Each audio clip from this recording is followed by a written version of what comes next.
கதை ஆரம்பிக்கிறது. 200 ஆண்டின் ஆரம்பம். உலகம் முழுக்க பயங்கரமான போர். அரசாங்கங்கள் கீழே விழுந்தன.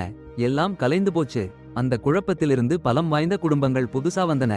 உலகத்தையே அடக்கி ஆண்டாங்க. 8 பெரிய குடும்பங்கள். உலகத்தின் எல்லா மூலையிலும் சரிந்து போன நாகரிகத்தை புதுப்பிக்க ஒத்தாசையா வேலை பண்ணினாங்க. அதிலேயே பெரிய குடும்பம் வட அமெரிக்காவிலே டெக்கன் குடும்பம். டெக்கன் நகரம்தான் அவங்க இடம். இந்த பிரச்சனையிலிருந்து வேகமா எழும்ப டெக்கன் குடும்பத் தலைவன் ஹீகாச்சி மிஷிமா ஒரு பெரிய போர்க்கலை போட்டி வச்சாரு. இரும்பு முஷ்டின்னு பெயர். 2010ல எல்லா குடும்பத்திலையும் இருந்து வீரர்கள் வந்தாங்க. ஒருத்தன் வெற்றி அடையற வரை போராடினாங்க. வெற்றி பெற்றவனுக்கு எப்பவும் புகழ், செல்வம். கதை மாறுது. ஜீன் கசாமானு ஒரு இளைஞன். ஒரு கொஞ்சம் கெட்ட நிலையில இருக்கிற நகரத்துல வாழ்ந்தான். அந்த நேரம் பாருங்க, ஜீன் ஒரு கூட்டமே ஆயுதங்களோட அவனை துரத்திக்கிட்டு இருக்கு. அவன் கடத்தலாளின்னு தெரிய வந்துடுச்சு. டெக் நிறுவனத்துக்கு எதிரான போராட்ட குழுவுல வேலை செய்றவன். அது மட்டுமில்ல, ஜாக் ஹேம்மர் டெக்கின் சூப்பர் சோல்டர். அவனும் ஜீனை விரட்டிட்டு இருக்கான். அமோவை பிடிக்கணும்னு. நகரத்துல ஒரு கொடூரமான துரத்தல். ஆனா ஜீன் ஒருத்தரை கூட கிட்ட விடாம எஸ்கேப் ஆயிட்டான். போராட்ட குழு தலைமையிடம் கோன் அப்படின்னு ஒருத்தர் நடத்துற இடம் போய் சேர்ந்தான். கையில என்ன இருக்குன்னா, டெக் நிறுவனத்துல இருந்து திருடி கொண்டு வந்த லிமிட்லெஸான இன்டர்நெட் சாதனம். கோன் கிட்ட காசு வாங்கிட்டான். அப்புறம் நைட் கிளப். அங்க ஹீகாச்சி அறிவிப்பு. ரன் பிஸ் போட்டி சில நாள்ல நடக்க போகுது. 4 வருஷமா நடக்குதுன்னு தெரிய வந்தது. வீட்டுக்கு போனதும் கிளப் ஓனர் பாயிலர் கிட்ட ஒரு மாச கடன் கொடுத்தான். அப்புறம் டெனோ அரிய சாமான்கள் விக்கிறவன். ஆரஞ்சு, காபி பொடி, சாக்லேட் எல்லாம் வாங்கிட்டான். சும்மா சாப்பிடல, லக்ஷரியா வாங்கிட்டான். அவன் அம்மாவுக்கு அரிய பொருட்களை வாங்கிட்டு வரப்போறேன்னு நினைச்சு ஜீன் வீட்டுக்கு போறான். அம்மா ஜூன் காசமா அவனை அன்புடன் வரவேற்கிறாங்க. அம்மா மட்டுமில்ல, சிறுவயசுல இருந்தே அபூர்வமான பலமான போர் பயிற்சியும் கொடுத்த குருவும் கூட. ஆனா அவன் அம்மாவோட உண்மையான வரலாறும் பிறப்பதற்கு முன்னாடி இறந்துட்டதா நினைச்சு வச்சிருக்கிற அப்பாவோட அடையாளமும் ஜீனுக்கு தெரியல.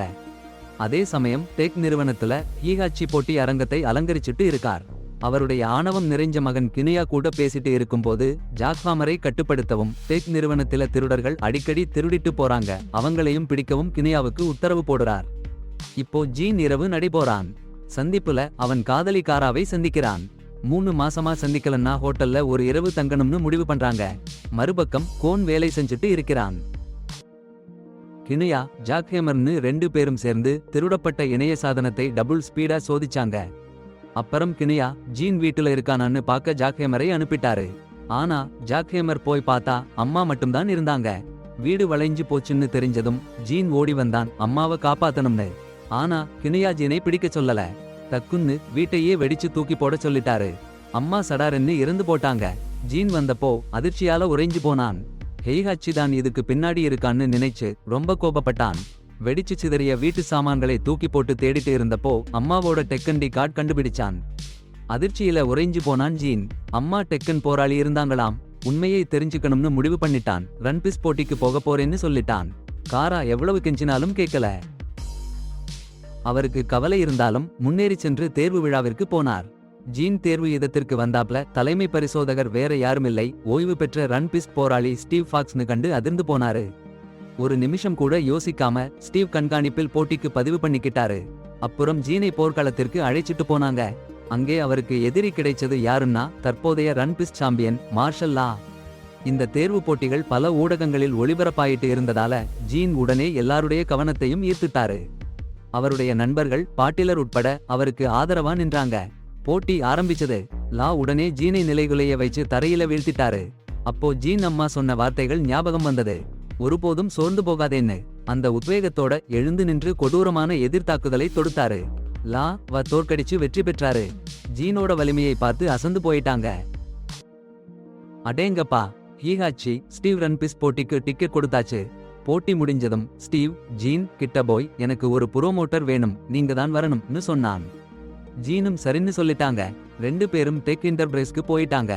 அதே சமயம் ஜூன் குடும்பத்தை கொலை பண்றதுக்கு கினியூ ஆர்டர் பண்ணாருன்னு தெரிஞ்சதும் ஹீகாச்சி எவ்வளவு கோபப்பட்டாருன்னா உங்க கற்பனைக்கு அப்பாற்பட்டு. கினியூவை கழுவி ஊத்தினாரு. சாதாரண மக்களை கொல்றது சரியில்லைன்னு கிரைசிஸ்ல கூட அவர் அலறி அடிச்சாரு. டெக் என்டர்பிரைஸ்க்கு போன ஜீன் ரன் பிஸ் ஃபைட்டர்ஸ் கேம்புக்கு போனாங்க. அங்கே நிறைய சூப்பர் ஃபைட்டர்கள் இருந்தாங்க பாருங்க. ரேவன் ஜே கார்பரேஷன்ல இருந்து வந்த நிஞ்சா எக்ஸ்பர்ட். எடி கோர்டோ வேலன் கார்பரேஷன்ல இருந்து வந்த கபூரா மாஸ்டர். செர்கி டிராகோவ் ஒரு அசுரன். Anna Nina Christie Monteiro Vector கார்பரேஷன்ல இருந்து வந்த சகோதரிகள். மிகுவேல் ரோஜோ ஜப்போட்டா specialist. Yoshimitsu sword master. Bryan Fury. சும்மா சொல்லாதீங்க, ஒரு சைபோர் பாக்சர். அப்புறம் ஜீன்னு ஒருத்தன் ரன் பிஸ் போட்டிக்கு அஃபிஷியலி சேர்ந்தானே. அங்க ஒரு அழகு பொண்ணு கிறிஸ்டேன்னு அவனுக்கு ரொம்ப பிடிச்சிருச்சு. ஆனா அதிர்ச்சி, அவளோட போர் முறை அவன் அம்மாவோட முறைக்கு சரியா பொருந்திடுச்சு. அப்புறம் என்னன்னா அடுத்த நாள் ரன் பிஸ் போட்டி ஆரம்பிச்சிடுச்சு. ஃபர்ஸ்ட் ரவுண்டுக்கு முன்னாடி டெக்கன் அதிகாரிகள் எல்லா போட்டியாளர்களையும் அறிமுகப்படுத்தினாங்க. அறிமுகம் முடிஞ்சதும் சண்டை ஆரம்பிச்சிடுச்சு. ஃபர்ஸ்ட் ஃபைட் ரேவன் எதிரா எடி. அவன் ஒரு கெத்து கெத்து கராத்தே மாஸ்டர். எடி வெட்டிக்கிளி மாதிரி குதிச்சு சுத்தி ரேவனுக்கு ரொம்ப கஷ்டமா இருந்துச்சு. ஆனா எடிக்கு கான்சிஸ்டன்சி இல்லாம இருந்தது அவனுக்கு பிரச்சனை. இறுதியா ரேவன் ஜெயிச்சிட்டான். ஃபர்ஸ்ட் ஃபைட் முடிஞ்சிச்சு. அப்புறம் ஜீன் எதிரா மிகுவேல். ஜீன் பயந்தே போயிட்டான். மிகுவேல் கிட்ட ரொம்ப அடி வாங்கினான். ஆனா அப்போ அவன் அம்மாவோட ஞாபகம் வந்துச்சு. அப்பதான் அவனுக்கு ஒரு புதுவிதமான சக்தி வந்தது. சக்தி மிக வேலை தோற்கடிச்சாச்சுன்னா பின்னாடி ஜீன் ஸ்டீவ் இருந்தாங்க. அப்போ கினியா வந்தாங்க. போர் நல்லா பார்த்துட்டு அவரு சொன்னாரு, ஜீன் போர் பாணிய பார்த்தா எப்படியோ பழைய அறிமுகம் மாதிரி இருக்குன்னு. அடுத்த நாள் ஜீன் பயிற்சி பண்ணிக்கிட்டு இருந்தப்போ கிறிஸ்டி வந்தாங்க. அழைச்சிட்டு போகலாம்னு. கிறிஸ்டி அழக பார்த்தா ஜீன் போகாம இருக்க முடியல. நைட் கிளப் போனாங்க. ரொம்ப நெருங்கி போனாங்க. இந்த நேரத்துல கினியா ஜீன் டி என் ஏ சோதிச்சாரு. ஜீன் ஜூன் கசாமா மகன்னு கண்டுபிடிச்சாரு. அந்த பேர் கினியாக்கு பழைய அறிமுகம் மாதிரி. நைட் அவுட் முடிஞ்சு கிறிஸ்டி ஜீன் கேம்ப் அனுப்பி வச்சாங்க. அப்புறம் 2 பெண் கொலைகாரங்க ஜீன் மேல தாக்குதல் பார்த்தாங்க. ஜீன் அறை கண்ணாடி உடைஞ்ச சத்தம் கேட்டு கிறிஸ்டி அங்க வந்தாங்க. கொலைகாரங்க ஓடிட்டாங்க. ஜீன் காயப்பட்டாரு. ஸ்டீவ் கிட்ட கொண்டு போனாங்க. யாரோ ஜீன் இருக்க கூடாதுன்னு விரும்புறாங்கன்னு ஸ்டீவ் சந்தேகப்பட்டாரு. ஜீன் பாதுகாப்புக்காக ஸ்டீவ் பயங்கர கவலைப்பட்டார். ஓடிப்போட சொன்னார். ஆனா ஜீன் முடிக்காத வேலையை முடிச்சுட்டு தான் போறேன்னு பிடிவாதமா இருந்தான். அப்பதான் அவன் அம்மா டெக்கண்டி கார்டை காட்டினான். ஸ்டீவ் அதிர்ந்து போயிட்டான். அவங்க முதல் ரன் பிஸ் போட்டியில அவனோட கூட்டாளி. அங்க அண்ணாவும் நீனாவும் கியா விடம் தோல்வி செய்தியை சொல்றாங்க. கியா தான் ஜீன் நான் மேல தாக்குதல் பண்ண சொன்னதுன்னு தெரிஞ்சது. அவன் டெக்கன் வாரிசா ஆகணும்னு பயங்கர ஆசைப்பட்டு எதுவும் பண்ணுறதுக்கு ரெடியா இருந்தான். சீக்கிரமே போட்டி 2ஆம் சுற்று ஆரம்பிச்சுச்சு. கிறிஸ்டிக்கு எதிரா அண்ணா கடந்த இரவு தாக்கியவங்கன்னு கிறிஸ்டிக்கு தெரிஞ்சிச்சு. ரொம்ப கடுமையா அண்ணாவை அடிச்சு வெற்றி பெற்றாள். அடுத்து ஜீன் எதிரா யாஷிமிட்சு, ஒரு பயங்கர வீரன். ஸ்டீவ் ஜீன் தன் பாதுகாப்பு கையுறைகளை கொடுத்தான். அதே நேரம் ஹெய்ஹாச்சி விஐபி இடத்துக்கு வந்தார். அந்த இடம் அதிர்ச்சியில மூழ்கிச்சு. ஜீன் யாஷிமிட்சுன்னு ஒருத்தனோட போர் பண்றான்னு தெரிஞ்சாச்சு. கியா சதி பண்ணி அந்த போரை ஏற்பாடு பண்ணிருந்தான். ஜீனை கொல்லணும்னு ஹெய்ஹாச்சி அந்த போரை நிறுத்த வந்தாரு. ஆனா கினியா தலையிட்டாரு. ஜாக் ஹாமர் படையெல்லாம் அவன் கட்டுப்பாட்டுல இருக்குன்னு சொல்லி யாஷிமிட்சு வாள் வெட்டினாரு. ஜீனுக்கு ஒரு சிறிய ஆயுதம் கொடுத்தாங்க. சமமா போராட போர் தொடங்கிடுச்சு. ஆனா வாள் வித்தையில யாஷிமிட்சு சூப்பரா இருந்தாரு. ஜீனை அள்ளிவிட்டாரு. அந்த போர்ல கினியா சட்டன்னு ஜீன் கசாமா என்ற முழு பேரையும் சொல்லிட்டாரு. ஹெய்ஹாச்சி கேட்டாரு. ஜீன் தன்னோட பேத்தி கியாவோட மகன் என்னது புரியுச்சு. உடனே ஹெய்ஹாச்சி அலாரம் அடிச்சாரு, எல்லாரையும் பிடிங்கன்னு. அப்போ ஜீன் அம்மா சொன்ன மாதிரி முகமூடி போட்டவங்களுக்கு முகமூடிலேயே பலவீனம் இருக்கும்னு ஞாபகம் வந்துச்சு. அந்த வாய்ப்பை உபயோகிச்சு ஜீன் யாஷிமிட்சுவை அடிச்சு விட்டாரு. முகமூடி அவன் முழு பலத்தோடு அடிச்சு புடைச்சு ஜீன் கொடுமையா காயமடைஞ்சான். ஸ்டீவ் கிறிஸ்டி அவனை தூக்கிக்கிட்டு ஓட ஆரம்பிச்சாங்க. ஆனா ஜாக் ஹாமரோட படையே சுத்தி வளைச்சு பிடிச்சிடுச்சு. எல்லா போராளிகளையும் சிறையில அடைச்சுட்டாங்க. கொஞ்ச நேரத்துல கினியா வந்து டெக்கன் இனி என்னுடையதுன்னு அலறினான். அது மட்டும் இல்ல, புது விதி. அடுத்த ரன் பிஸ் போட்டியில எதிராளியை கொல்லணும், தோத்தா சாகணும்னு அறிவிச்சான். கினியா போனதும் ரேவன் முதல்ல அந்த கொடுமை விதியை எதிர்த்தான். உடனே ரேவன் கலகம் பண்ணினான். ஜாக் ஹாமர் போராளிகளை அடிச்சு துவைச்சு அவங்க துப்பாக்கியை பறிச்சுட்டான். ஸ்டீவ் ஜீன் கிறிஸ்டி சேர்ந்து தப்பிக்க பார்த்தாங்க. ஆனா வெளியே வர்ற வழியில ஹைஹாச்சி சிறைபிடிக்கப்பட்டிருந்ததை கண்டாங்க. அவங்க உயிரோட தப்பிக்க ஹைஹாச்சி தான் ஒரே வழின்னு தெரிஞ்சிச்சு. 4 பேரும் தப்பிக்க முயற்சி பண்ணாங்க. ஆனா தப்பிக்கும் போது ரேவன் அடேங்கப்பா சுட்டாங்க, பிடிச்சாங்க. மத்தவங்க ஓடி போயிட்டாங்க டெக்கன் தலைமையகத்துல இருந்து. அப்புறம் ஹெய்ஹாச்சி ஜீன் கிறிஸ்டி ஸ்டீவ் 3 பேரையும் ஒரு காலியா இருக்கிற கட்டிடத்துக்கு கூட்டிட்டு போய் சீக்ரெட்ல ஜீனிட்ட பேசுறாரு. என்ன சொல்றாருன்னா, அதிர்ச்சி உண்மை. ஜீன் அவருக்கு பேத்தி. அட போங்கடா. ஹெய்ஹாச்சி ஜூனை கொன்னதில்லன்னு கூறுறாரு. ஒரு தடவை ஜூன் உயிரை காப்பாத்தி இருக்காருன்னு சொல்றாரு. கினியா கொல்ல பார்த்தப்போ அடேங்கப்பா, கினியா தான் ஜூனோட அப்பா. அதான் அவனை கொல்லணும்னு அவ்வளவு வெறியோடு இருக்கான். டெக்கன் உரிமையாளராக அவன்தான் இருக்கணும்னு ஆசைப்படுறான்.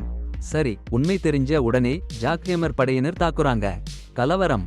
ஸ்டீவ் கொல்லப்படுறான். கிறிஸ்டி பிடிபடுறாள். அதே நேரம் கினியா ஹெய்ஹாச்சியை சந்திக்கிறான். இப்பவே கொல்ல மாட்டேன், போட்டில கொல்றேன்னு சொல்றான். அப்புறம் கினியா ஹெய்ஹாச்சியை கொல்ல சொல்றான் ஜாக் ஹேமர் கிட்ட. ஜீனையும் கிறிஸ்டியையும் டெக் இன்கார்பரேஷனுக்கு கொண்டு போறாங்க. அப்புறம்தான் ரன்ஃபிஸ் போட்டி. அரை இறுதிப் போட்டி ஆரம்பிச்சுச்சு. பிரையன் ஃபியூரி செர்கியோவை எதிர்கொண்டான். புது விதியால இரு போர்வீரர்களுக்கும் ஆயுதம் அனுமதி. பிரையன் ஒரு சக்தி வாய்ந்த ரோபோடா இருந்ததால செர்கியோவை அப்படியே தூக்கி வீசி அடிச்சு அழிச்சிட்டான். அடுத்தது கினியா ஜீனை எதிர்கொண்டான். ஜீன் ஏற்கனவே கடுமையா காயப்பட்டிருந்தான். கினியா நினைச்சான் ஜீன் ஒரு சான்ஸ் கூட இல்லாம போயிடும்னு. ஆனால் போர் வெளிக்கு வரும் முன்னாடி ரேவன் ஜீனுக்கு உற்சாகம் கொடுத்தான். அவன் அம்மா சொன்ன அதே சொல்லை. ஜீன் அரங்கத்துக்கு வந்த உடனே கூட்டம் கொந்தளிச்சு போச்சு. அவனை ஆதரிச்சு ஒரு கொந்தளிப்பு. கோபத்தோட பிரையனை எதிர்த்தான் ஜீன். ஆனால் கோபம் அவன் திறமையை மறைச்சிடுச்சு. கற்றுக்கொண்ட தந்திரங்களை செய்ய முடியாம போயிடுச்சு. கஷ்டப்பட்டான் ஜீன். அப்போது அவன் அம்மாவையும் நண்பர்களையும் நினைச்சான். புது சக்தியோட பிரையனை எதிர்த்தான். ஒரு கடைசி முயற்சியா? அவன் பாய்ந்தான். ஒரு கணத்தில் பறந்து போய் பிரையனை அடிச்சு தூக்கி வச்சிட்டான். வெற்றி உறுதியாயிடுச்சு. ஜீன் உயிரோட இருக்கிறத பார்த்த கினியா கடுப்பா இருந்தான். 2 கோடாரி எடுத்துட்டு அரங்கத்துக்குள்ள அவன் புயலாய் நுழைஞ்சான். ஜீனை சாத்தனும்னு வெறி பிடிச்ச மாதிரி. ஜீன் சோர்ந்து போயிட்டான். கினியா அவனை விட சக்தி வாய்ந்தவன். கடைசி அடியை போட கினியா கையை தூக்கினான். அப்போ கிறிஸ்டே கண்ணாடி உடைக்க ஒரு சுட்டு விட்டா. அதுதான் ஜீனுக்கு வாய்ப்பு. அவன் எதிர்த்தாக்குதல் செஞ்சான். கடைசியா ஜீன் கினியாவை தோற்கடிச்சான். அவன் அம்மாவை கொன்னவன கூட. ஆனா ஜீன் அவனை கொல்லல. அவனை உயிரோட விட்டுட்டான். அவமானத்தோட வாழ விட்டுட்டான். புது சாம்பியன் ஆன ஜீனுக்கு பரிசு கிடைக்குது. கிறிஸ்டே அழகு ராணி. ஆனா ஜீன் அவளோட இருக்க மாட்டேன்னு சொல்லிட்டான். நண்பர்களோட நாட்டுக்கு போயிட்டான். அவ்வளவுதான்.